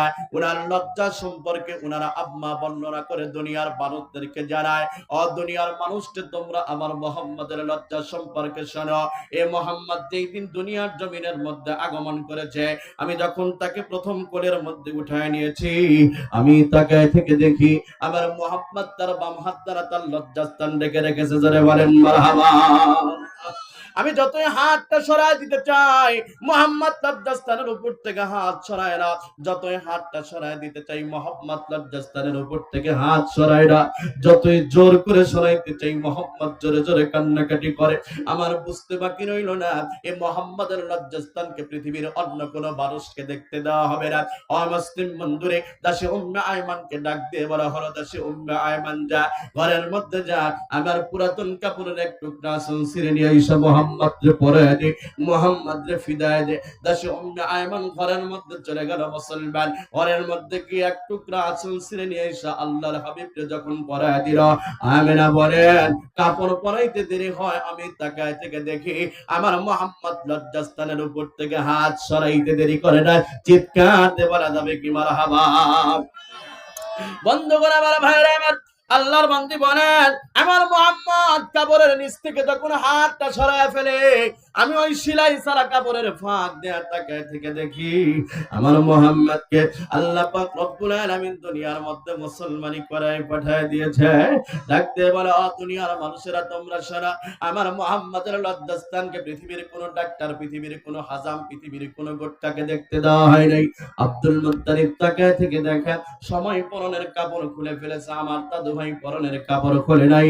উনি আস্তে করে বিশ্ব নবীর কাছে আগায় গেল। মুসলমান গিয়ে আল্লাহর হাবিবের কাপড়টা যখন খুলে দিল, পরিধানের কাপড়টা যখন খুলে দিল, আবরণটা যখন খুলে ফেললো, কিতাবের লেখক লেখেন আল্লাহর হাবিব আচমকা এ মুসলমান জ্ঞান শূন্য হয় জমিনের মধ্যে পড়ে গেল। তার কোনো জ্ঞান নাই, তার কোনো হুঁশ নাই। আব্দুল মুত্তালিব কিছুক্ষণ অপেক্ষা করলেন, চিন্তা করলেন কি ব্যাপার। আমার দাদু ভাইয়ের পরনের কাপড় খোলার সঙ্গে সঙ্গে জ্ঞান হারায় ফেললো। ব্যাপার তো বুঝে আসে না কি জন্য জ্ঞান হারাইলো। অল্প কিছুক্ষণ অপেক্ষা করার পরে তার জেহেনের মধ্যে, ব্রেনের মধ্যে ধরা পড়ে গেল, আমার দাদু ভাইয়ের কাপড় খুলে দিয়েছি, পরনের কাপড় খুলে দিয়েছি, এই জন্য বড় হয় জ্ঞান শূন্য হয়ে গেছে। পুনরায় কাপড়টা যখন পরিধান করে দেওয়া হলো, মুসলমান কাপড় পরাইতে দেরি হয়, বিশ্বনবী মুহাম্মদ আরবি জ্ঞান ফিরে পেতে দেরি করলেন না। জোরে কন্যা মারহাবা। আল্লাহর হাবিবকে প্রশ্ন করা হলো, মুহাম্মদ তুমি কেন জ্ঞান হারাইলা? বিশ্বনবী রাহমাতুল আলাম নবী মুস্কি হেসে দিয়ে ডাক দিয়ে বলে, ও দাদু ভাই, আপনি আমার পরনের কাপড় খুলে দিয়েছিলেন, এই জন্য আমি জ্ঞান হারায় ফেলেছিলাম। ও যুবক ভাই, ও যুবতী বোনেরা, আমি তোমাদেরকে একটা কথা বলতে চাই। মুসলমান উম্মতে মুহাম্মাদি, মুহাম্মাদুর রাসূলুল্লাহ সাল্লাল্লাহু আলাইহি ওয়াসাল্লামের উম্মত আমরা। আমার নবীর কাপড় খুলে দিলে নবী আমার জ্ঞান শূন্য হয়ে যেত, জ্ঞান হারায় জমিনের মধ্যে পড়ে যেত। এরা যুবক যুবতীর দল, বর্তমান তোমাদের তাপে ভালো মানুষ বাড়ির বাহির হইতে পারে না। হাটে গেলে, মাঠে গেলে দেখা যায় কে কত ছোট কাপড় পরতে পারে, কে উলঙ্গপানা বেহায়াপানা করতে পারে। প্রতিযোগিতা চলতেছে, কথা বলেন ঠিক না ঠিক? আগে ছিল 3 পিস, কি ছিল, তারপরে 2 পিস, এখন 1 পিসও বিক্রি হয়। কথা বলেন ঠিক কিনা? আরো জোরে বলেন ঠিক না ঠিক? এ মুসলমান ইমানদার আল্লাহর গোলাম, আমার দেশের যুবক ভাইরা যারা আজকে জিন্সের প্যান্ট পরে আজকে এই মাহফিলের মধ্যে আসছো, তোমার প্যান্টটার দিকে একটু হাত দিয়ে দেখো। এই প্যান্টটা কমপক্ষে 4 আঙ্গুল, নাভির 4 আঙ্গুল নিচে নেমে গেছে, হাত দিয়ে দেখো। নয়তো বা আধা 4 আঙ্গুল নিচে প্যান্টটা চলে গেছে। আবার ওইদিকে গোছার দিকে লক্ষ্য করে দেখো। আপনারা কি বলেন? পায়ের গোছা না, গোছার দিকে লক্ষ্য করে দেখো। গোছার নিচে প্যান্টটা চলে চলে গেছে, পারাইতে পারাইতে হয়তো বা সাদা হয়ে গেছে, নয়তো বা ফুটা হয়ে যায়। কথা বলেন ঠিক কিনা? মুসলমান, আল্লাহ রাসূল সাল্লাল্লাহু আলাইহি ওয়াসাল্লাম বলেন, মা আসফালা মিনাল কাবাইনি মিনাল ইজারি ফিন্নার, টাকটুর নিচে পায়জামা অথবা লুঙ্গি গেলে ওই স্থান জাহান্নামের আগুনের মধ্যে জ্বলবে। আমার দেশে অনেক চাচারা আছে, যুবক ভাইরা আছে, রাস্তাঘাটে যখন লুঙ্গি পরে যায় নিচের পাটটা এমন ভাবে পরে যায় ঝাড় দিতে দিতে যায়। কথা বলেন ঠিক কিনা? কালচার ভিন্ন হয়ে গেছে রে মুসলমান। রাসূলের আদর্শ হলো মেয়েরা টাকটুর নিচে কাপড় পরবে, ছেলেরা টাকটুর উপরে কাপড় পরবে। কালচার ভিন্ন হয়ে গেছে। রাস্তাঘাটে আপনি গেলে দেখবেন মেয়েরা টাকটুর কমপক্ষে 4 আঙ্গুল উপরে কাপড় পরে। কথা বলেন ঠিক না ঠিক? কমপক্ষে 4 আঙ্গুল উপরে কাপড় পরে, নয়তো বা আধা উপরে কাপড় পরে। এ মুসলমান ইমানদার আল্লাহর গোলাম, মারে ও বন্ডে, ঢকো ঢকো ফেরা। এখনো সময় আছে। তোমার মতো কত যুবতী দুনিয়ার থেকে বিদায় নিয়ে চলে যাচ্ছে। দুনিয়াতে আসার সিরিয়াল আছে, যাওয়ার কিন্তু সিরিয়াল নাই। কথা বলেন ঠিক কিনা? আল্লাহ বলেন, ফারিকুম ফিল জান্নাতি ওয়া ফারিকুম ফিস সাইর। আমি আল্লাহ দুনিয়ার মধ্যে দুইটা রাস্তা দিয়েছি, একটা হলো জান্নাতের আর একটা হলো জাহান্নামের। ইচ্ছা হলে তুমি জান্নাতের রাস্তায় যাও, আমি আল্লাহ কিছুই বলবো না। ইচ্ছা হলে তুমি জাহান্নামের রাস্তায় যাও, আমি আল্লাহ কিছুই বলবো না। আমি আল্লাহর দরা হলো সবচাইতে বড় দরা। মুসলমান ভালো করে লক্ষ্য করেন, এ পার্কের মধ্যে বসে জেনা করো, মনে করো আমার আল্লাহ দেখে না। না না, আমার আল্লাহ দেখে। আল্লাহ বলেন, ফাইনামা তুআল্লু ফাসাম্মা ওয়াজহুল্লাহ। কোন দিকে তাকাইবা? ডান দিকে তাকাইবা, বাম দিকে তাকাইবা, সামনে পিছনে উপরে নিচে, যেই দিকে তাকাইবা সেই দিকে আমি আল্লাহর চেহারা। জোরে কন্না সুবহানাল্লাহ। এরা যুবক পার্কের মধ্যে বসে বসে গলার মধ্যে জড়ায় দিরা মিষ্টি মিষ্টি মিষ্টি মিষ্টি আলাপ করো, জেনার মধ্যে লিপ্ত হও। আল্লাহ যদি পিছন দিক থেকে ধমক দেয়, এ মিষ্টি মিষ্টি কথা বলিস না, জেনা করিস না, বুঝে থাকলে বলেন তো জুতা নেওয়ার সময় থাকবে। জোরে বলেন, জুতা নেওয়ার সময় থাকবে? না না না, জুতা নেওয়ার সময় থাকবে না। যুবক ভাই, আমার আল্লাহ বলেন, আমার ধরা হলো সবচেয়ে বড় ধরা। আল্লাহ সীমা লঙ্ঘনকারীকে পছন্দ করে না। কথা বলেন ঠিক কিনা? সীমা লঙ্ঘন করেছিল ফেরাউন, সীমা লঙ্ঘন করেছিল নমরুদ। এ মুসলমান ইমানদার আল্লাহর গোলাম, আল্লাহ এমন ধরা ধরেছিল, নমরুদকে ল্যাংড়া মশা দিয়ে মারছিল, ফেরাউনকে নীল নদীর মধ্যে সুবাহ সুবাহ মারছিল। কথা বলেন ঠিক না ঠিক? আমাদের দেশে এক সময় সীমা লঙ্ঘন শুরু হয়ে গিয়েছিল। এমন সীমা লঙ্ঘন শুরু হলো রে মুসলমান, এক শ্রেণীর মানুষ আল মাতার দিয়া দিয়া ঘুমাইতো, আর একজন রাজার হালতে থাকতো। কথা বলেন ঠিক কিনা? মসজিদের মেম্বারের মধ্যে ইমাম সাহেব এ মুসলমান হক কথা বলতে পারতো না, বক্তারা স্টেজের মধ্যে হক কথা বলতে পারতো না, মাউথ পিস কেটে নেওয়া হতো। এখন যদি কেউ মাউথ পিস কাটতে আসে, তার কি লুঙ্গি থাকবে? জোরে বলেন, থাকবে? না না, তার লুঙ্গি থাকবে না। মুসলমান, এই মুসলমান ইমানদার আল্লাহর গোলাম, এক কথায় আল্লাহ সীমা লঙ্ঘনকারীকে পছন্দ করে না। আমার ভাইরা, ওই রংপুরের আবু সাইদের রক্তের তাজা রক্তের বিনিময় আমার দেশে 2024 5 আগস্টের স্বাধীনতা আমরা অর্জন করেছি। মুগ্ধের পানি পানির শব্দের আওয়াজের মধ্যে দিয়ে এই দেশটা পুনরায় স্বাধীন হয়েছে। আমাদেরকে মনে রাখতে হবে মুসলমান, আমাদেরকে খেয়াল রাখতে হবে, আবার যেন কোনো অপশক্তি, কোনো রাক্ষস যেন এই দেশের হাল না ধরতে পারে। কথা বলেন ঠিক কিনা? এই দেশের মধ্যে যেন ঢুকতে না পারে মুসলমান। এ মুসলমান, আগামীর দেশ হবে উলামায়ে কেরামের দেশ। কারা কারা চাই তো হাত উঁচু করে দেখায়। লিল্লাহি তাকবীর। বন্ধুগণ আমার ভাইরা, আমার আরেকটু কি চলবে? ভাই আরেকটু চালাবো নাকি তবারক দিয়ে দিবে? আপনারা ডিসিশন দেন, আরেকটু চলুক। আমার ভাইরা, আমার গভীর মনোযোগ। এ মুসলমান ইমানদার আল্লাহর গোলাম, নবী মুহাম্মদুর রাসূলুল্লাহ সাল্লাল্লাহু আলাইহি ওয়াসাল্লাম অনুপম চরিত্রের অধিকারী। আল্লাহু আকবার বলেন। তার প্রমাণ আমরা পেয়ে গেছি আল্লাহর হাবিবের কাপড় খুলে দেওয়ার পরে নবীজি জ্ঞান শূন্য হয়ে গেছে। কথা বলেন ঠিক কি না? আমার নবীকে আল আমিন উপাধি দেওয়া হয়েছিল, সত্যবাদী উপাধি দেওয়া হয়েছিল। মক্কার মরুভূমির প্রান্তরে মুসলমান বিশাল বড় একটা স্টেজ করে, একটা মঞ্চ করে মক্কার সকল মানুষগুলো একত্রিত হয়ে বিশ্বনবী মুহাম্মদ আরবিকে ওই মঞ্চের মধ্যে উঠে তার হাতের মধ্যে মক্কার বড় বড় লিডাররা হাতের মধ্যে হাত দেয়া মক্কার মানুষদেরকে জানায় দিয়েছিল, এ মক্কার মানুষেরা, তোমরা যদি বর্তমান কোন সত্যবাদী মানুষ এই মক্কার মধ্যে দেখতে চাও, আব্দুল্লাহর পোলা মুহাম্মাদের চেহারার দিকে তাকাও। জোরে বলেন সুবহানাল্লাহ। তাকে আল আমিন উপাধি দেওয়া হয়েছিল, তাকে সত্যবাদী উপাধি দেওয়া হয়েছিল। মুসলমান, আল্লাহর হাবিবের হাত ধরে আবার যখন বাড়ির মধ্যে নিয়ে আসা হলো, আব্দুল মুত্তালিব বলেন ওই দিন দিবাগত রাত্রিবেলায় গভীর রাত্রের মধ্যে আমার দাদু ভাইয়ের চেহারার মধ্যে তাকায় থেকে দেখি, লক্ষ্য করে তাকায় থেকে দেখি আর চক্ষু দুটো লাল টকটকে হয়ে গেছে, চোখের মধ্যে থেকে চোখের মধ্যে থেকে ময়লা যুক্ত পানি বের হচ্ছে। বুঝতে বাকি রইলেন না মোহাম্মদের চোখের মধ্যে অসুখ হয়ে গেছে, চোখের ব্যারাম হয়ে গেছে। একটু খেয়াল করে দেখেন তো, আজ থেকে প্রায় 3-4 বছর আগে আমার দেশের মধ্যে চোখের ভাইরাসটা আসছিল। প্রত্যেকটা বাড়িতে বাড়িতে একজন না একজন সদস্যের চোখের মধ্যে অসুখ হয়ে গিয়েছিল। প্রত্যেকটা মাদ্রাসায় মাদ্রাসায় ছাত্র শিক্ষকদের চোখের মধ্যে অসুখ হয়ে গিয়েছিল। আর এই ছোট্ট ছোট্ট বাচ্চাদের চোখের মধ্যে যখন অসুখ হয়, এই বাচ্চাগুলা রাত্রিবেলায় আব্বা আম্মাকে ঘুমাইতে দেন না। আব্দুল মুত্তালিব বলেন আমার দাদু ভাই আমাকে সারা রাত্রি ঘুমাইতে দেন নাই। পরের দিন সকালবেলা বিশ্ব নবীরে মক্কার বাজারের মধ্যে তুলে ধরা হলো। মক্কার মানুষদেরকে ডাক দিয়ে বলা হলো, ও মক্কার ভাইরা তোমরা শোনো, আমার দাদু ভাইয়ের চোখের মধ্যে অসুখ হয়ে গেছে। কোন ডাক্তারের কাছে নিয়ে গেলে বলা হয়, কোন হাকিমের কাছে নিয়ে গেলে বলা হয়। মক্কার মানুষেরা ডাক দিয়ে বলে, আব্দুল মুত্তালিব শোন, আমরা যতটুকু জানি এই মক্কা থেকে প্রায় 4 কিলোমিটার দক্ষিণে একজন তওরীত জবর ইনজিল কিতাবের পণ্ডিতের বাড়ি। আমরা যতটুকু জানি সে যদি চক্ষু রোগীর চোখের মধ্যে ঝেড়ে দেয় তাহলে চক্ষু রোগী ভালো হয়ে যায়। আল্লাহর বান্দা বলেন মুহাম্মদকে হাত ধরে টুক টুক টুক টুক করে হাঁটতে হাঁটতে 4 কিলোমিটার পাড়ি দিয়া তওরীত জবর ইনজিল কিতাবের পণ্ডিতের বাড়ির দরজায় চলে গেলাম। লক্ষ্য করে তাকায় থেকে দেখি ঘরের দরজাটা বন্ধ। এই ঘরের মধ্যে থেকে তওরীত জবর ইনজিল কিতাবের তেলাওয়াতের আওয়াজ আসতেছে।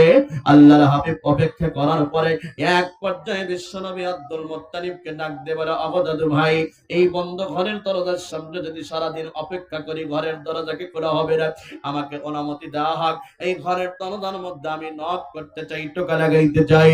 আল্লাহর হাবিবকে অনুমতি দেওয়া হলো। নবী আমার তার কোমল হাত দিয়ে নরম হাত দিয়ে ঘরের দরজার শিকলের মধ্যে আস্তে করে টান লাগাই দিলেন। টান লাগাইতে দেরি হয়, ঘরের দরজা খুলতে দেরি হয় না। ঘরের দরজা খোলার পরে মুসলমান তওরীত জবর ইনজিল কিতাবের পণ্ডিত তাকায় থেকে দেখে আমার ঘরের দরজার সামনে একটা পূর্ণিমার চাঁদ উঠে গেছে। জোরে বলেন সুবহানাল্লাহ। পিছনের বাইরা বলেন সুবহানাল্লাহ। আল্লাহর হাবিব ঘরের দরজার সামনে দাঁড়ায় গেছে। মুসলমান, তওরীত জবর ইনজিল কিতাবের পণ্ডিত একবার নবীর চেহারার দিকে তাকায়, আবার আকাশের দিকে তাকায়। আল্লাহর হাবিবের চেহারার দিকে তাকায়, আবার আকাশের দিকে তাকায়। এক পর্যায়ে আব্দুল মুত্তালিবকে ডাক দিয়ে বলে, তোমার নাম কি আব্দুল মুত্তালিব? আল্লাহু আকবার বলে, তোমার নাম কি আব্দুল মুত্তালিব? বলে হ্যাঁ। আমার নাম আব্দুল মুত্তালিব। এই বাচ্চার নাম মুহাম্মদ? বলে হ্যাঁ, এই বাচ্চার নাম মুহাম্মদ। ওর বয়স হলো 8 বছর, পিতার নাম আব্দুল্লাহ, মাতার নাম আমেনা। বলে হাল, ওর বয়স হলো 8 বছর, পিতার নাম আব্দুল্লাহ, মাতার নাম আমেনা। আপনি কেমনে বুঝলেন? তওরীত জবর ইনজিল কিতাবের পণ্ডিত ডাকতে বলে, আব্দুল মুত্তালিব শোন, আজকের এই দিনের মধ্যে নবী মুহাম্মদ আরবীর চোখের মধ্যে অসুখ হবে। চোখের জানা নেওয়ার জন্য একজন তওরীত জবর ইনজিল কিতাবের পণ্ডিতের বাড়ির দরজার মধ্যে আসবে। এটা তওরীত জবর ইনজিল কিতাবের মধ্যে আগেই ঘোষণা হয়েছে। জোরে বলেন মারহাবা। এ মুসলমান ইমানদার আল্লাহর গোলাম, ভালো করে লক্ষ্য করেন। ডাক দিয়ে বলে, আব্দুল মুত্তালিব আশ্চর্যের খবর শুন। বলে কি আশ্চর্যের খবর? এরে আব্দুল মুত্তালিব, এই বাচ্চা যখন ঘরের দরজার সামনে আসবে ঘরের দরজা বন্ধ থাকবে। বলে হ্যাঁ, ঘরের দরজা বন্ধ ছিল। এই বাচ্চা কিছুক্ষণ অপেক্ষা করার পরে ঘরের দরজার মধ্যে শিকলের মধ্যে টান লাগাইবে। বলে হ্যাঁ, লাগাইছিল।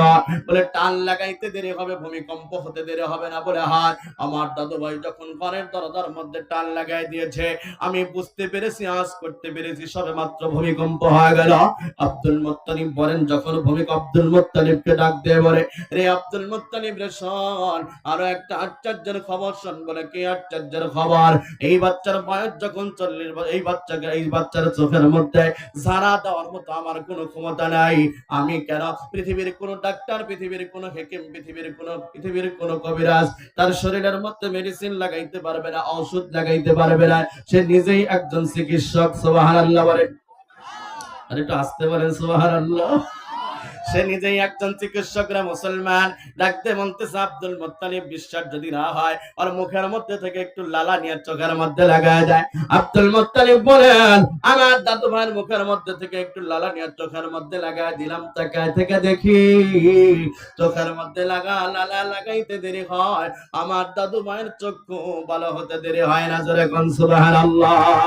রে আব্দুল মুত্তালিব শোন, এই বাচ্চার বয়স যখন 40 বছর হয়ে যাবে, নবীয়তি পারমান লিটার যখন তার হাতের মধ্যে চলে যাবে, এই বাচ্চা মানুষের দ্বারে দ্বারে ঘুরবে আর কালেমার দাওয়াত দিতে থাকবে। পড়েন কুলু লা ইলাহা ইল্লাল্লাহ তুফলিহুন। মানুষের দ্বারে দ্বারে ঘুরবে আর কালেমার দাওয়াত দিতে থাকবে। তখন আমাদের তাওরীত জবর ইনজিল সকল কিতাবগুলো মানসুখ হয়ে যাবে, বাতিল হয়ে যাবে। একমাত্র কোরআনের তেলাওয়াত তামাম বিশ্বের মধ্যে থাকবে। জোরে কন্না মারহাবা। আমি আপনাদের কাছে জানতে চাই রে মুসলমান, তামাম বিশ্বের মধ্যে কোরআন শরীফের তেলাওয়াত হয় কি হয় না? আমাগো বাংলাদেশে কোরআন শরীফের তেলাওয়াত হয় কি হয় না? আপনাদের এলাকার মধ্যে কোরআন শরীফের তেলাওয়াত হয়? কথা বলেন ঠিক কি না? কথায় কথা মনে পড়ে গেল, অনেক মানুষ বলে হুজুর 5,000 টাকা বেতনের চাকরি করেন, 10,000 টাকা বেতনের চাকরি করেন, কিন্তু যখনই বের হন মনে হয় নতুন জামা। এই যে দ্রব্যমূল্যের ঊর্ধ্বগতি, মুসলমান বাগন হলো আজকে 80 টাকা কেজি, ওর চাইতে ভালোটা আজকে 100 টাকা কেজি। কথা বলেন ঠিক কি না? 140 টাকা কেজি পেঁয়াজ আমাদেরকে কিনে খেতে হয়। এই সময়ের মধ্যে একজন ইমাম সাহেবের বেতন 5 থেকে 7,000 টাকার মুসলমান, উঠতে গেলে 10,000 যদি বেশি হয়। ঢাকার খতিবরা, ঢাকার ইমামরা 15,000 টাকা বেতনের চাকরি করে। অমুসলিম বন্ধুরে মুসলমান, আমরা যদি বলি ভাই একটু বেতন বাড়ায় দেন, বড় বড় করে তাকায় থাকে, বড় বড় করে তাকায় থাকে। আর আমাকে একটা ধর্মীয় বেলাকবিল করে, হুজুর আপনাকে আল্লাহ চালায়, হুজুর আপনাকে আল্লাহ চালায়। যখন আল্লাহর নাম নেয় তখন আমরা ওই জায়গার মধ্যে আর পারি না, বলি হ্যাঁ আমাকে আল্লাহ চালায়। কথা বলেন ঠিক কি না?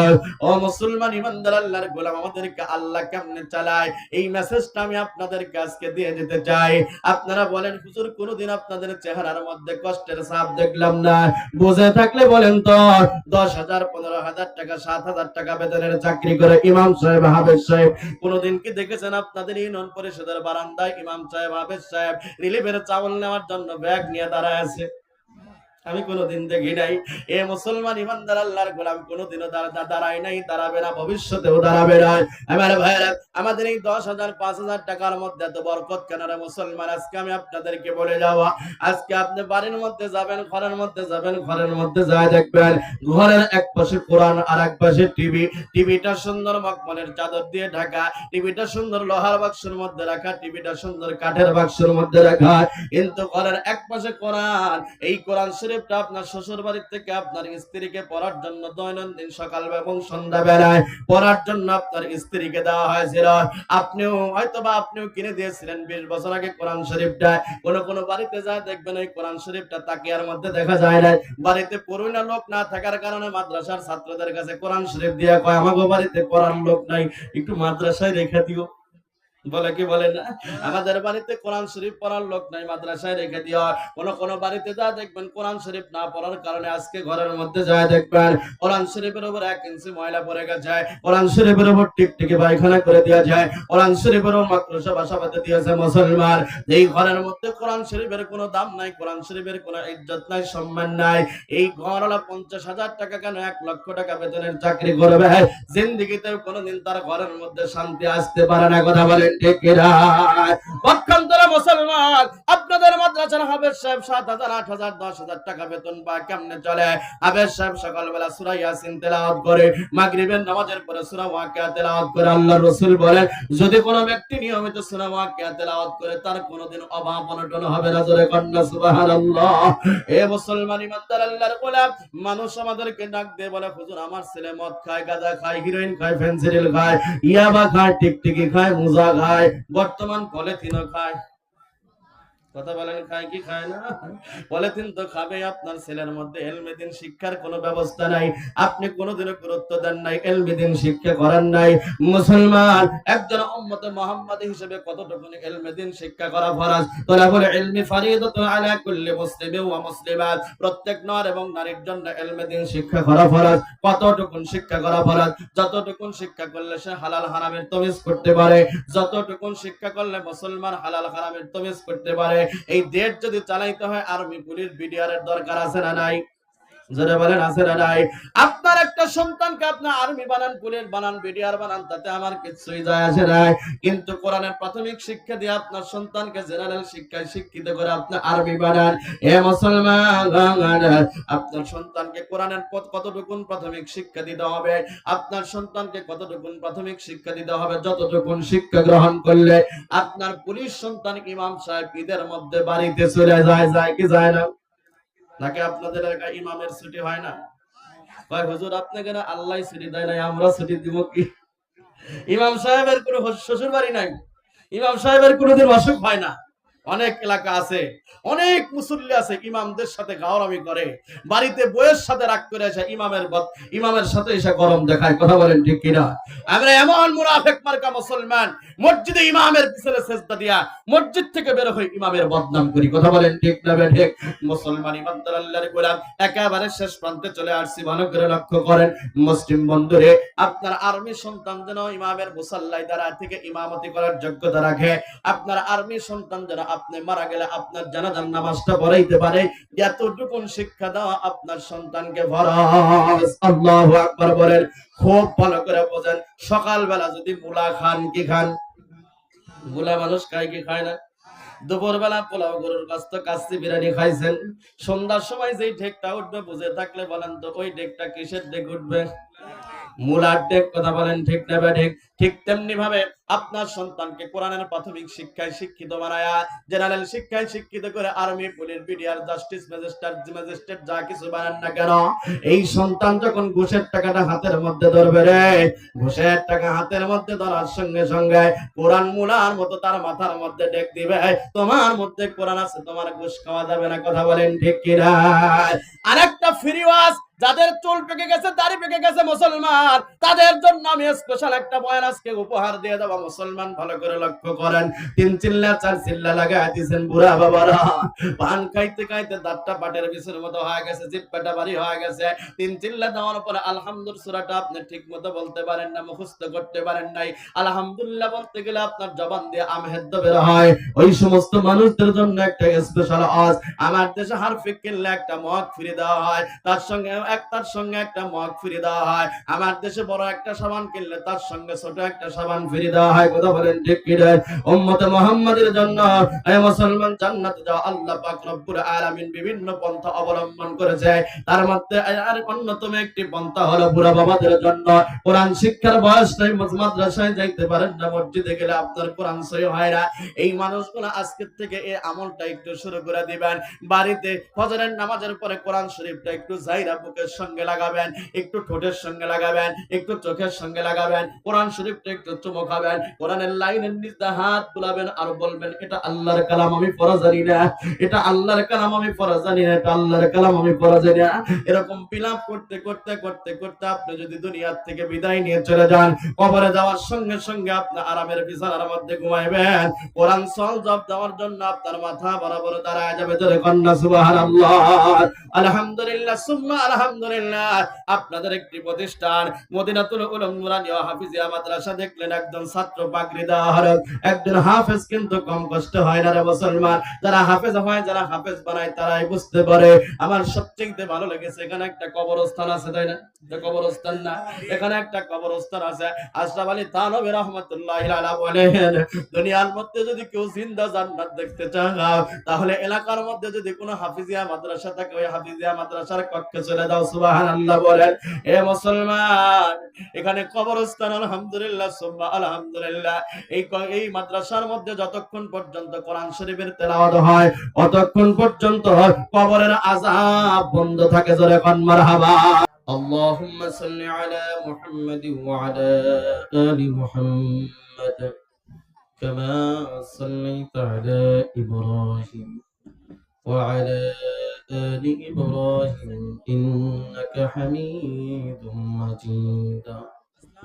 اللهم بارك على محمد وعلى آل محمد كما باركت على إبراهيم وعلى آل إبراهيم إنك حميد مجيد. একটা জীবনের শেষ ইস্তেগফার মনে করে সকলে একটু ইস্তেগফার করি, পড়েন আস্তাগফিরুল্লাহ রাব্বি মিন কুল্লি জামবি ওয়া আতুবু ইলাইহি লা হাওলা ওয়ালা কুওয়াতা ইল্লা বিল্লাহিল আলিয়্যিল আযীম। আপনাদের কারো কোনো বক্তব্য আছে, বলবেন কিছু? দিবেন না? রাত্রি যত গভীর হয় দুনিয়ার অফিস আদালত গুলো বন্ধ হয়ে যায়। রাত্রি যত গভীর হয় তোমার রহমতের দরজা গুলো খুলিয়া যায়। আল্লাহ তোমার রহমতে বরকতি কুদরতি দৃষ্টি দিয়ে নজর করে তাকায় থেকে দেখো, বাংলাদেশের এক প্রান্তে ঘাটাল উপজেলাধীন রোহা এলাকার জমিনের মধ্যে বসে মাওলা তোমার পাগল পরা বান্দা এবং পর্দালের বান্দিদেরকে নিয়ে দোকানা হাতে তিন ভিক্ষুকের মতো উত্তোলন করেছে। আল্লাহ আল্লাহ দয়া এবং মায়া করে আমাদের জিন্দিগির সকল গুনাহগুলো তুমি মাফ করে দাও। আল্লাহ আল্লাহ আমরা যারা হাত উত্তোলন করেছি মাওলা, আমাদের মধ্যে কেউ মা নাই বাবা নাই, আল্লাহ মনকে মন মাটি মুখে মুখে নিয়ে ওই কবরস্থানে যারে জঙ্গলে শুয়ে আছে মাওলা, কেউ মায়ের জন্য, কেউ বা বাবার জন্য, কেউ বা ভাইয়ের জন্য, কেউ বা স্ত্রী সন্তানের জন্য, কেউ বা দাদা দাদু নানা নানু আত্মীয় স্বজনের জন্য, যার যতটুকু সামর্থ্য ছিল রে মাওলা অতটুকু দান করেছে মাওলা। দানের বিনিময়ে আল্লাহ যারা দুনিয়া থেকে বিদায় নিয়ে চলে গেছে মাওলা, তাদের কবরগুলো বেহেশতের টুকরা বানায় দাও। আল্লাহ কবর থেকে নিয়ে জান্নাত পর্যন্ত রাস্তা খুলিয়া দাও। আল্লাহ কবরগুলো তোমার রহমতের চাদর দিয়ে ঢাকিয়া দাও। আল্লাহ এই মাহফিলে আগত সমাগত যতগুলো মানুষ এখানে উপস্থিত হয়েছে মাওলা, সকলকেই তুমি দ্বীনের জন্য কবুল করে নাও মাওলা। পাঁচ ওয়াক্ত নামাজওয়ালা বানায় দাও, দ্বীনওয়ালা ঈমানওয়ালা আল্লাহওয়ালা হিসেবে কবুল করে নাও। মা বান্দারকে পর্দাওয়ালা বানায় দাও। আল্লাহ তাআলা পূর্ণাঙ্গ ইমানদার না বানায় আমাদের কাউকে মৃত্যুর কাঠ গড়ায় দাঁড় করায়ও না। আবা মাওলায় মাদ্রাসাকে তুমি কিয়ামত পর্যন্ত কবুল করো। মাদ্রাসা ছাত্র শিক্ষক দিয়ে ভরপুর দান করে দাও মাওলা। মাদ্রাসায় উসিলা করে গোটা এলাকার মধ্যে হিদায়াতের নূর ঢুকায় দাও। মাদ্রাসাকে উসিলা করে কবরস্থানে যতগুলো মানুষ আছে প্রত্যেকের কবরের আযাব তুমি কিয়ামত পর্যন্ত মাফ করে দাও মাওলা। আজকে মাহফিলে যারা টাকা দিয়েছে, অর্থ দিয়েছে, শ্রম দিয়েছে, বুদ্ধি দিয়েছে মাওলা, আল্লাহ তাআলা সকলের হায়াতের মধ্যে বরকত দান করে দাও। অসুস্থ থাকলে শিফায়ে কামিলা দান করে দাও মাওলা। যেই দিন মালাকুল মাউত আজরাইল আমাদের নিকটে পাঠাবা, ওই দিন মৃত্যুর সময় পবিত্র জবান দিয়ে কালেমা জারি করে মৃত্যু দিবে লা ইলাহা ইল্লাল্লাহু মুহাম্মাদুর রাসূলুল্লাহ সাল্লাল্লাহু